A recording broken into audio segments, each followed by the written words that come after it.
Samsung চ্যানেলের সবচাইতে popular video এবং আপনাদের প্রয়োজনীয় ভিডিওটা নিয়ে হাজির হয়ে গেলাম অবশেষে। আজকের ভিডিওতে আমরা টপ 5 স্মার্টফোন নিয়ে আলোচনা করব যেগুলো কিনা রাইট নাও মার্কেটে 20,000 টাকা 20,000 টাকার মধ্যে আপনি পেয়ে যাবেন। আপনার বাজেট যদি 18 থেকে 20,000 টাকা হয়ে থাকে তাহলে আমি বলবো অবশ্যই এই ভিডিওটা আপনার জন্য গুরুত্বপূর্ণ হতে যাচ্ছে। মার্কেটের যে অবস্থা, প্রত্যেকটা স্মার্টফোনের দাম অনেক বেড়ে গেছে, ভ্যালু ফর মানি বের করাটা খুব কষ্টকর একটা বিষয় হয়ে দাঁড়িয়েছে, রাইট? সো সেই জায়গায় আমার মনে হয়েছে 20,000 টাকার মধ্যে এগুলোই সেরা প্যাকেজ। আশা করছি আপনারা ভিডিওটা এনজয় করবেন এবং যদি ভিডিওটা ভালো লেগে যায় আপনাদের কাছে রিকোয়েস্ট থাকবে 10,000 লাইকের ভালোবাসা দেখিয়ে দিন। আর এখানে যে 5টি স্মার্টফোন আমরা সিলেক্ট করছি এগুলোর চেহারা, ব্র্যান্ড এ সমস্ত দেখেই শুধু নিয়ে আসা হয়নি, অবশ্যই ভালো কিছু কভার করছে। যেমন ধরুন মিনিমাম 5000 mAh এর ব্যাটারি থাকতে হবে, মিনিমাম 33 ওয়াটের চার্জার থাকতে হবে, অবশ্যই ফুল এইচডি প্লাস রেজলিউশনের ডিসপ্লে হতে হবে এবং তিনটাতে আবার অ্যামোলেড প্যানেলও রয়েছে, এছাড়া হাই রিফ্রেশের থাকছে। দেন ক্যামেরা সেকশনে মিনিমাম 48 মেগাপিক্সেল, তার উপরে হলে কোনো সমস্যা নেই।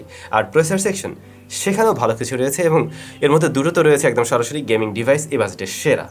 সো আশা করছি সব মিলে বা সবার জন্য প্যাকেজগুলো দারুণ হতে যাচ্ছে। পুরো ভিডিও নিয়ে স্যাম থাকবে আপনাদের সাথে, আপনারা স্যামজন দেখছেন।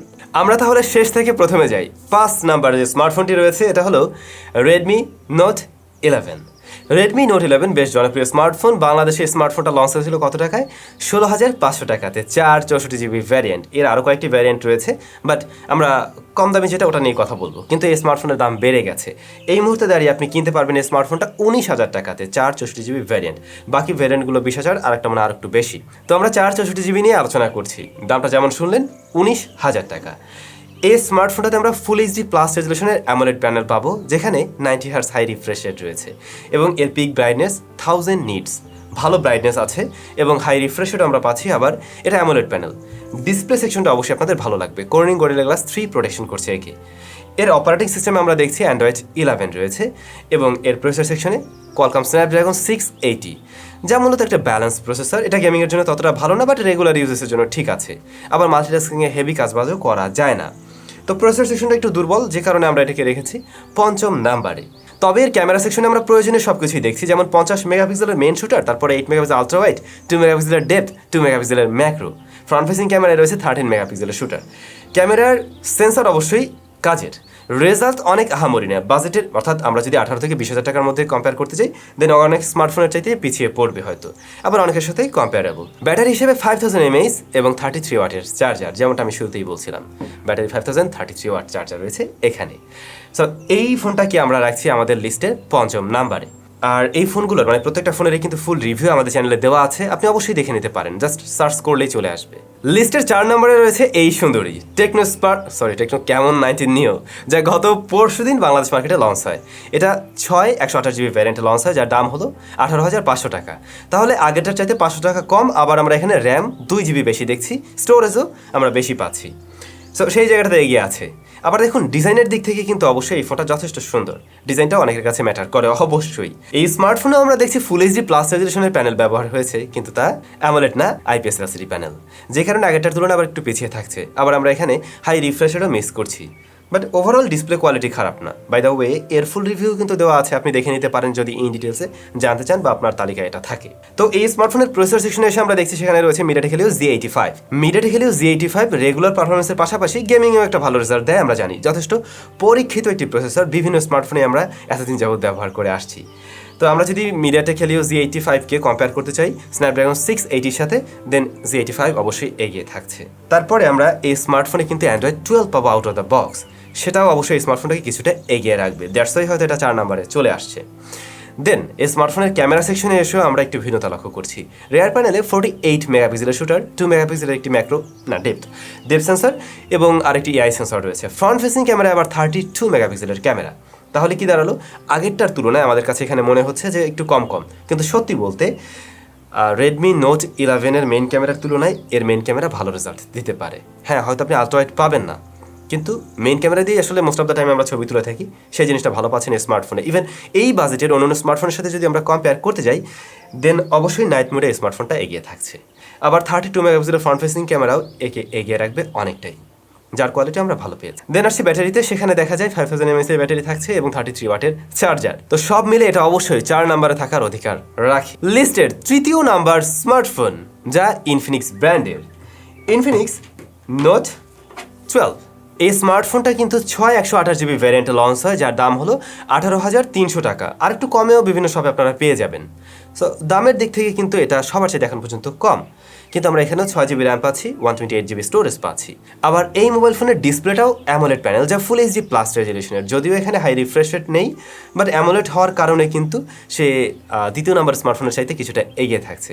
যদিও এটার কালার অ্যাকুরেসি নিয়ে একটু ইস্যু আছে, অর্থাৎ একদম অ্যাকুরেট কালার দেয় না, বাট খুব বেশি ভিভিড কালার দেয়, দেখতে আবার ভালো লাগে। দেন এই স্মার্টফোনের প্রসেসর সেকশনে আমরা দেখছি মিডিয়াটেক হেলিও Z88। এখন পর্যন্ত এটা সেরা প্রসেসর আমরা যতগুলো নিয়ে আলোচনা করলাম। Z88 এর পারফরমেন্স সম্বন্ধে আপনারা জানেন Z85 এর তুলনায় কিছুটা বেটার। তো এটা দিয়েও আপনারা অবশ্যই গেমিং টেমিং করতে পারবেন এবং রেগুলার পারফরমেন্সে অবশ্যই ভালো একটা রেজাল্ট দিচ্ছিল। দেন ক্যামেরা সেকশনে 50 মেগাপিক্সেলের মেইন শুটার, 2 মেগাপিক্সেলের ডেপথ সেন্সর এবং এআই সেন্সর রয়েছে। আর ফ্রন্ট ফেসিং ক্যামেরায় 16 মেগাপিক্সেলের সেন্সর। রেডমি নোট 11 এর সাথে কম্পেয়ারেবল, বাট টেকনো COMMENT 19 নিয়েও কিছুটা এগিয়ে থাকবে। আর ব্যাটারি হিসেবে আমরা এই স্মার্টফোনে দেখছি 5000 mAh এর ব্যাটারি এবং 33 ওয়াটের চার্জার। যেহেতু এই স্মার্টফোনটাও ডিজাইনের দিক থেকে বেশ সুন্দর এবং প্রসেসর সেকশনে এখন পর্যন্ত এগিয়ে থাকতে দেখছি, আবার আমরা ডিসপ্লেটা পাচ্ছি অ্যামোলেড। তো এ সমস্ত কারণে এটাকে আমরা তৃতীয় নাম্বারে রাখছি, আবার দামেও সস্তা। আমাদের লিস্টের দ্বিতীয় নাম্বার স্মার্টফোন, যা রিয়েলমি ব্র্যান্ডের। কথা বলছিলাম রিয়েলমি নার্জো 50 নিয়ে। এই স্মার্টফোনটা বাংলাদেশ মার্কেটে 464GB ভ্যারিয়েন্টে লঞ্চ হয়, যার দাম ছিল কত, 16,500 টাকা। কিন্তু ডলার রেট হাই হওয়ার সাথে সাথে স্মার্টফোনের দাম এখন অনেক। আপনাদেরকে এই মুহূর্তে কিনতে হবে 18,000 টাকা দিয়ে। যদিও এর দাম আরও 1,000 টাকা বৃদ্ধি পেয়েছিল, কিন্তু এখন মনে আবার 1,000 টাকা কমে পাচ্ছেন। তো 18,000 টাকায় কী পাচ্ছি আমরা? স্মার্টফোনটাতে ফুল এইচডি প্লাস রেজলিউশনের প্যানেল রয়েছে, যা IPS LCD প্যানেল। তবে সবচাইতে বেশি যে জিনিসটা পাচ্ছেন এখানে 120 হার্টজ হাই রিফ্রেশ রেট। এখন পর্যন্ত যতগুলো স্মার্টফোন নিয়ে আমরা কথা বললাম, একটা তো এটা আমরা পাইনি। সেই জায়গায় এটা আবার এগিয়ে থাকছে। তো এটা যদি অ্যামোলেড হতো বা সুপার অ্যামোলেড হতো, তাহলে অবশ্যই এটাকে আমরা 1 নম্বরে নিয়ে যেতাম।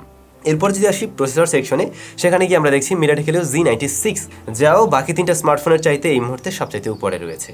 Z96 রেগুলার পারফরমেন্সের পাশাপাশি গেমিংয়ের জন্য যথেষ্ট ভালো একটি প্রসেসর।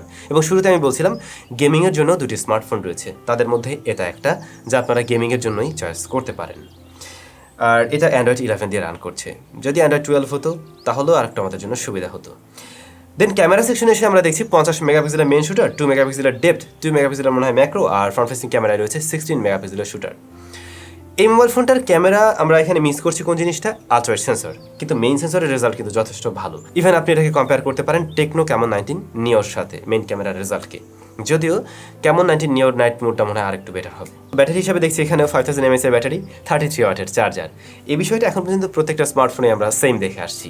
যেহেতু ফোনের দাম একটু বেড়ে গেছে, আবার কিছু জায়গায় কম আছে, যেমন বিশেষ করে র্যামের ব্যাপারটা, IPS ডিসপ্লে, এই কারণে এটাকে আমরা 2 নম্বরে রাখছি। কিন্তু এখন ফাইনালি আমরা যাব 1 নম্বরে। আর এটা বলাটা খুবই মুশকিল, কারণ আমি এই মুহূর্তে যে স্মার্টফোনটা নিয়ে কথা বলতে যাচ্ছি, যা এখন পর্যন্ত বাংলাদেশের লঞ্চই হয়নি। হ্যাঁ, আমার হাতে আপনারা যেটা দেখছেন এটা ইনফিনিক্স ব্র্যান্ডের স্মার্টফোন, ইনফিনিক্স নোট 12 Z96, যা এ মাসের 19 তারিখে লঞ্চ হবে। আপনি যদি ভিডিওটা আজকে দেখে থাকেন তাহলে 19 তারিখ পর্যন্ত অপেক্ষা করুন, আর যদি কিনা আপনি ভিডিওটা 19 তারিখের পরে দেখে থাকেন তাহলে ফুল রিভিউ দেওয়া আছে, দেখে নেবেন। অর্থাৎ 19 তারিখে এই স্মার্টফোনের ফুল রিভিউ আসছে। তো এই স্মার্টফোনের দামটা কেমন? দামের ব্যাপারে এই মুহূর্তে আপনাদেরকে আমি ক্লিয়ার করতে পারছি না, জাস্ট এটুকুই বলতে পারি আমরা 20K এর আশেপাশে এটা পেয়ে যাব, মানে 20K এর মধ্যেই হয়তো আমরা পেয়ে যাব। র্যামের ব্যাপারেও আমরা প্রত্যেকটা স্মার্টফোনের চাইতেই বেশি পাবো, তার মানে র্যামের দিক থেকেও এটা 1 নম্বর থাকার অধিকার রাখবে। দেন ডিসপ্লে সেকশনে আমরা দেখছি অ্যামোলেড প্যানেল রয়েছে। যদিও এর ছোট ভাই ইনফিনিক্স নোট 12 আমরা যেমনটা পেয়েছিলাম ফুল এইচডি প্লাস রেজলিউশনের অ্যামোলেড প্যানেল, যেখানে 90 হার্টজ বা হাই রিফ্রেশার ছিল না, এখানেও থাকবে না, বাট অবশ্যই ডিসপ্লে কোয়ালিটি যথেষ্ট ভালো, পিক ব্রাইটনেস বেশিই আছে এবং আমার মনে হয় এই ডিসপ্লেটাও ভালো লাগবে। তারপরে আসি যদি প্রসেসর সেকশনে, মিডিয়াটেক হেলিও Z96, যেটা আমরা রিয়েলমি নার্জো 50তেও পেয়েছি। এই দুটোর প্রসেসর সেম এবং এটাকে আপনি অবশ্যই গেমিংয়ের জন্য চয়েস করতে পারবেন। আমরা এই স্মার্টফোনের ফুল রিভিউ দেইনি, হয়তো অনেকের কাছে মনে হতে পারে ভাই ফুল রিভিউ দেন নাই, এটা নিয়ে আপনি এত কিছু কীভাবে বলছেন?